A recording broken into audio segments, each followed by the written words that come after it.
Hai semua, Teyuga Channel di sini. Di kesempatan kali ini, saya mau ngerangkum alur cerita sebuah film horor terbaru yang berjudul Primbon. Film besutan sutradara Rudi Sudjarwo ini dirilis tahun 2023 dan mengisahkan tentang pembuktian kebenaran dari ramalan tradisional Jawa soal kematian dan nasib sial di sebuah keluarga. Apakah kalian salah satu orang yang percaya dengan Primbon? Kalian harus lihat alur cerita film ini nih, sekarang.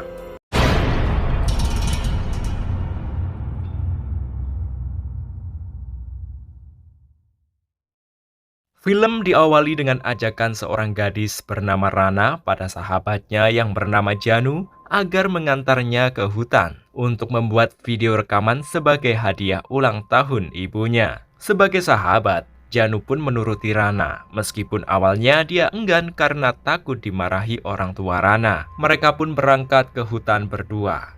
Namun naas, nasib sial menimpa gadis itu. Dia menghilang di hutan. Sementara Janu sendiri berhasil kembali ke rumah. Besok paginya, bapaknya Rana yang bernama Banyu langsung meminta bantuan warga dan juga tim SARS untuk mencari putri sulungnya tersebut. Akan tetapi hingga malam pencarian dilakukan, Rana masih juga tak diketemukan. 1 minggu telah berlalu. Karena Rana masih belum ketemu, keluarga besarnya memutuskan untuk mengadakan tahlilan dan menganggap Rana telah meninggal. Setelah tahlilan itu bubar, terdengar 2 orang pria menggosipkan tentang acara itu. Padahal jenazah Rana belum ditemukan, tapi mereka sudah mengadakan tahlilan. Jenazah rung ditemukan kok. Wis ngene iki tahlil gitu loh. Rupanya acara itu dipelopori oleh Bu Nur atau yang biasa dipanggil Bude Sepuh di keluarga tersebut yang sangat percaya dengan Primbon Jawa. Seusai tahlilan, Bu Nur dan adik-adiknya sibuk untuk menentukan tanggal kematian Rana. Itu pun mereka pada eyel-eyelan dan Bu Nur selalu berpedoman pada kitab Jawanya. Perlu kalian ketahui, Bu Nur adalah saudara paling tua dalam keluarga tersebut. Sementara ibunya Rana yang bernama Bu Dini tak menerima hal itu dan tak percaya dengan pegangan keluarga suaminya. Karena memang Bu Dini bukanlah berasal dari Jawa. Dia juga percaya bahwa putrinya masih hidup. Tentu saja tingkah mereka membuat Bu Dini tersinggung dan marah karena menganggap mereka seolah terlalu mudah mengarahkan kapan kematian seseorang. Di tengah-tengah perdebatan mereka, tiba-tiba pintu rumah terketuk.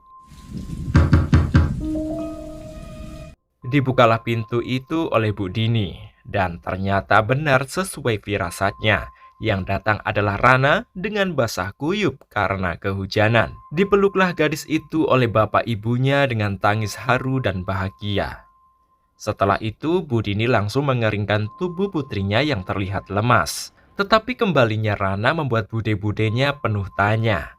Mereka seakan kurang percaya bahwa yang datang adalah benar-benar keponakannya. Tari, adiknya Rana, malam itu diminta sang ibu untuk mengantarkan handuk kakaknya yang sedang mandi. Tetapi keanehan terjadi. Dia memanggil-manggil Rana, namun tak ada jawaban. Mbak, mandinya udah, Mbak? Kamar mandi pun sepi tanpa gepyuran air. Tari lalu nekat mengintipnya dari lubang bawah pintu. Dan dia tidak melihat ada siapapun di sana. Namun tiba-tiba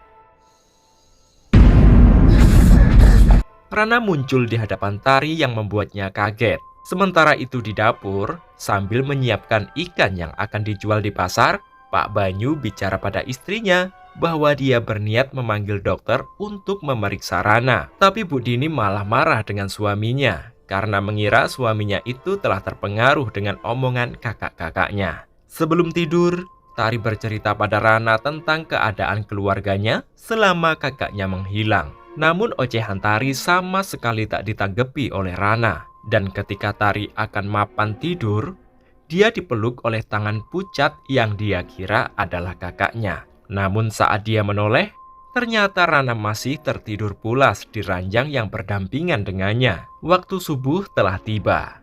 Pada saat Pak Banyu masuk dapur untuk bersiap-siap pergi jualan, dia memergoki Rana yang sedang makan mie instan. Namun tiba-tiba Rana menghilang begitu saja saat bapaknya ngajakin dia ngobrol. Tak terlalu merasa aneh, Pak Banyu pagi itu langsung berangkat ke pasar. Sesampainya di pasar, Pak Banyu langsung menyiapkan dagangannya.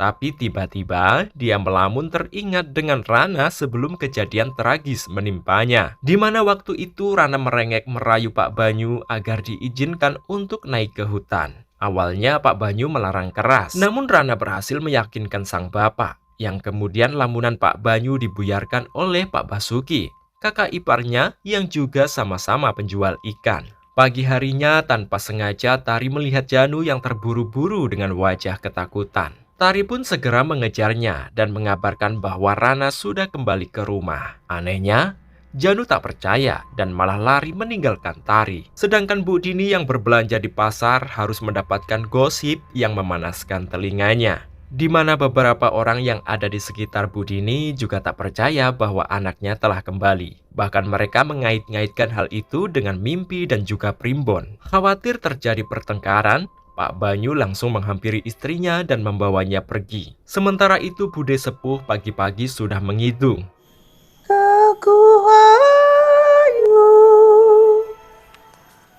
Sedangkan Bu Ning, dia menyiapkan bunga dan garam di atas cobek untuk diletakkan di kamar Rana. Bu Nur bilang kalau bunga itu membusuk berarti Rana bukanlah manusia. Nanti kalau membusuk, ya bukan manusia. Karena Pak Banyu dan Bu Dini belum pulang, Bu Ning langsung masuk begitu saja ke rumah mereka lewat pintu dapur. Dia meletakkan bunga itu di bawah ranjang Rana. Tiba-tiba Rana muncul mengagetkan Bu Dini. Bukannya menegur, Rana malah meminta Bu Ning untuk menyisirkan rambutnya. Dengan rasa takut yang amat sangat, Bu Ning perlahan mulai menyisir rambut indah Rana. Tapi alangkah terkejutnya Bu Ning saat melihat kepala Rana dipenuhi oleh ulat menjijikkan. Kain ban. Wanita itu pun langsung ngibrit ketakutan dan melaporkan hal itu pada Bu Sri. Seketika itu Bu Ning dan Bu Sri juga menyadari suara burung kedasi di depan rumah Pak Banyu juga tak pernah berhenti. Di keluarga tersebut burung kedasi memang dipercaya merupakan pertanda ada yang mati di rumah itu. Suara burung itu seperti ini nih. Sementara itu, Janu yang berada di perpustakaan kampusnya untuk mencari artikel tentang orang yang hilang di hutan, tiba-tiba dia diteror oleh Rana.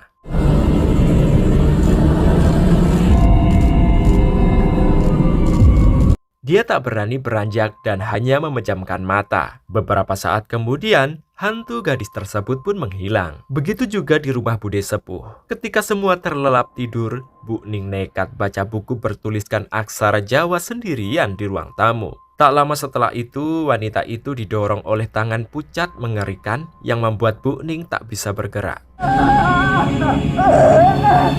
Mendengar teriakan Bu Ning, Bude Sepuh langsung menghampirinya dan berusaha untuk menolongnya. Ternyata bukan hanya Bu Ning. Bu Sri yang sedang mimpi indah pun harus berubah menjadi mimpi buruk. Wanita itu seakan dipeluk dari belakang oleh sosok yang mengerikan. Untungnya saja Pak Basuki segera membangunkan istrinya tersebut. Pagi harinya, Bu Sri memberanikan diri masuk ke rumah Pak Banyu secara diam-diam. Kebetulan sekali rumah itu sedang kosong.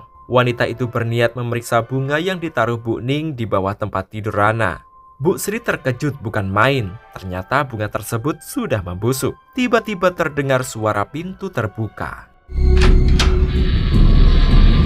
Bu Sri cepat-cepat ingin melarikan diri, namun dia terpergok oleh Pak Banyu yang baru saja pulang beraktivitas. Di saat yang sama, Rana juga muncul dengan membawa bunga yang tadi dilihat oleh Bu Sri. Tapi anehnya, bunga itu masih terlihat sangat segar. Bunga itu lalu diberikan kembali pada Bu Sri oleh Rana dan wanita itu pun segera pergi. Sayangnya, saat di jalan cobek berisi bunga itu terjatuh dan ternyata bunga tersebut sudah membusuk.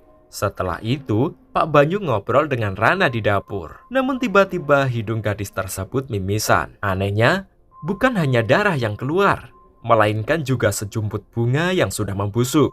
Tak lama kemudian, seorang dokter bernama Adi datang untuk memeriksa Rana. Keanehan kembali terjadi. Nadi dan jantung Rana ketika diperiksa ternyata tidak berdetak. Dokter mana tak bingung dengan hal itu. Sementara orang yang diperiksa masih hidup. Yang membuat dokter Adi terkaget-kaget saat dia meminta Rana membuka mulutnya, Dia melihat mulut gadis itu dipenuhi dengan belatung. Dokter Adi lalu minta izin ke toilet untuk menenangkan diri. Tapi di toilet pun dia diikuti oleh Rana.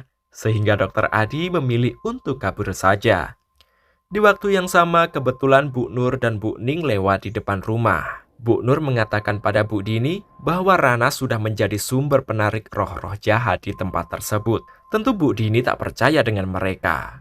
Tapi Bu Ning memperjelas bahwa semalam dia dan Bu Sri sudah diganggu oleh roh jahat tersebut. Sesampainya di rumah, Bu Ning kembali berdebat dengan Pak Basuki gara-gara Pak Basuki mengatakan bahwa mereka terlalu percaya dengan primbon daripada manusia. Namun tanpa sengaja Bu Ning kebablasan. Dia mengungkit-ungkit kematian anak Bu Sri dan Pak Basuki yang bernama Bagas beberapa tahun yang lalu akibat tidak percaya dengan primbon. Hal itu membuat Bu Sri marah dan sakit hati, sehingga dia pun melabrak Mbak Yunya. Waktu subuh kembali tiba. Rana memenuhi janjinya untuk membantu sang bapak di pasar. Namun kehadiran Rana di pasar malah membuat ibu-ibu pada heboh. Lantaran mereka melihat gadis itu tidak hanya satu, tapi ada beberapa ekor di berbagai sudut. Siangnya, Rana membantu sang ibu membuat ketupat yang memang sudah menjadi tradisi keluarganya untuk membuat makanan spesial lebaran tersebut setelah ada anggota keluarga yang sembuh dari sakit. Sementara itu, Tari nyamperin Janu di perpustakaan untuk kembali memberitahukan bahwa Rana telah pulang. Tapi Janu tak percaya bahwa itu adalah Rana. Karena setiap hari dia mendapatkan teror dari sahabatnya itu dengan wujud yang mengerikan. Lalu berceritalah Janu pada Tari bahwa memang semua ini adalah salahnya. Dialah yang memaksa Rana untuk naik ke atas waktu ke hutan. Janu tidak tahu bahwa itu adalah hari sialnya Rana. Tari semakin bingung saat Janu menjelaskan bahwa yang di rumahnya bukanlah sang kakak. Menurut artikel yang dia baca, orang yang hilang di hutan itu kemungkinan ketemu hanya 10%. Apalagi kalau sudah hilang selama 7 hari. Satu-satunya cara untuk menemukan Rana, dia harus diruat. Mendengar penjelasan dari Janu, Tari semakin sedih. Dia teringat dengan saat-saat kebersamaan mereka. Tertawa bersama, bahkan makan bersama. Malam harinya, Bu Nur mendadak ketakutan dan segera menutup pintu rumah dengan mengatakan kalau ini sudah berbahaya. Ini sudah berbahaya. Seperti yang dikatakan Janu, Bu Nur juga mengatakan pada adik-adiknya bahwa Rana memang harus diruat. Rana harus diruat. Tiba-tiba pintu rumah diketuk. Ternyata yang datang adalah Rana mengantarkan ketupat yang dibuat oleh sang ibu. Bude-budenya Rana pun dibuat ketakutan. Apalagi ekspresi Rana yang menakutkan saat dia mendengar akan diruat. Tapi sepertinya Rana menyetujui niat para budenya itu dan dia segera pergi dari sana. Malam itu juga Bu Nur dan adik-adiknya datang ke rumah Pak Banyu untuk memaksa Bu Dini agar mengizinkan Rana untuk diruat. Bu Dini sempat menolak, tapi dia terus dipaksa karena dia dianggap hanya numpang di keluarga itu. Bu Dini juga disebut tak mau menjadi bagian dari keluarga suaminya sebab dia tak percaya dengan pegangan yang mereka anut. Apalagi Bu Nur juga mengungkit pernikahan Bu Dini dan Pak Banyu yang seharusnya tidak terjadi karena weton mereka yang tidak cocok. Sedangkan Tari dan Rana yang di kamar, mereka saling mendengar perdebatan keluarganya. Tari bersedih ketika Rana bertanya apakah adiknya itu juga tidak suka dengan kepulangannya. Awalnya Tari takut untuk mendekati Rana. Tapi rasa sayangnya itu mengalahkan ketakutannya. Dia memeluk erat sang kakak dengan tulus. Perdebatan semakin serius saat Bu Dini menyindir Bu Ning tentang rasanya mengandung dan membesarkan anak. Ya, memang diketahui sampai saat ini Bu Ning tidak memiliki suami apalagi seorang anak. Bu Ning yang emosi langsung menampar Bu Dini dengan amarahnya. Hampir saja terjadi perkelahian di antara mereka sebelum Bu Ning dibawa pergi oleh Pak Basuki. Tapi Bu Nur bersikukuh akan tetap mengadakan ruatan esok hari. Tari yang masih memeluk Rana, tiba-tiba dia melihat kakaknya di cermin berwujud aneh dan berwajah pucat. Pak Banyu yang berjalan di halaman rumah juga dia mendadak menangis saat melihat seekor burung kedasih telah mati. Begitu juga dengan Bu Dini, dia histeris di dapur setelah mendengar keputusan dari Bu Nur.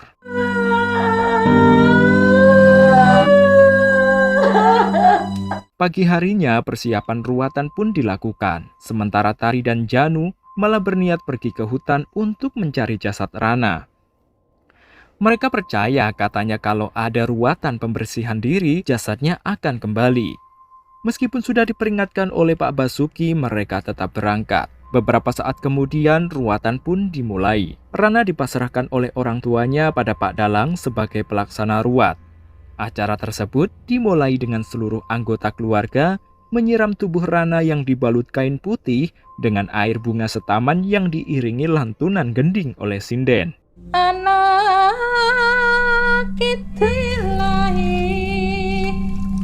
Pagelaran wayang pun turut menjadi bagian dari acara ruatan tersebut.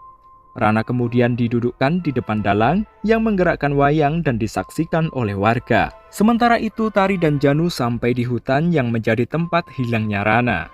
Ternyata acara ruatan tersebut membuat Rana bereaksi. Sementara itu di dimensi lain, Rana seolah berada di rumah seorang diri dan mendapatkan teror dari makhluk-makhluk yang menakutkan. Dia lalu terkunci di sebuah ruangan di mana di sana ada makhluk mengerikan keluar dari sumur tua. Di dunia nyata, Rana yang diruat juga melihat sosok setan berwujud sepasang orang tua mendekatinya. Tapi dia sendiri tak bisa berbuat apa-apa dan hanya merintih. Tiba-tiba beberapa warga yang menyaksikan ruatan itu menjadi kesurupan secara massal. Hingga malam tiba, Tari dan Janu belum menemukan pertanda keberadaan jasad Rana. Yang ada, Tari malah terpisah dari Janu secara tiba-tiba. Acara ruatan masih terus berlangsung. Tubuh Rana mendadak berubah menjadi mengerikan dan terus berteriak yang kemudian dia tak sadarkan diri. Tak lama setelah itu di hutan, Rana menghampiri Tari dengan wujud yang pucat dan menakutkan. Rana langsung memeluk adiknya, yang kemudian dia langsung tak sadarkan diri juga. Janu juga berhasil menemukan Tari yang saat itu membopong tubuh Rana.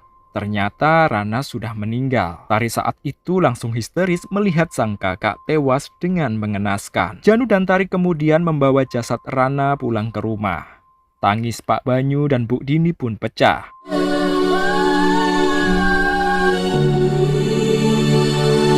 Sedangkan sosok Rana yang tadinya diruat sudah lenyap dari kursi ruatan karena memang itu bukanlah Rana. Di rekaman Rana yang ditemukan, Rana sebenarnya ingin memberikan kado untuk sang ibu yang berulang tahun dengan mendokumentasikan dirinya saat naik ke gunung. Sayangnya waktu itu cuaca sedang buruk. Rana kemudian hanya mengucapkan ulang tahun dan seolah memiliki firasat bahwa dia tidak akan lama lagi di dunia.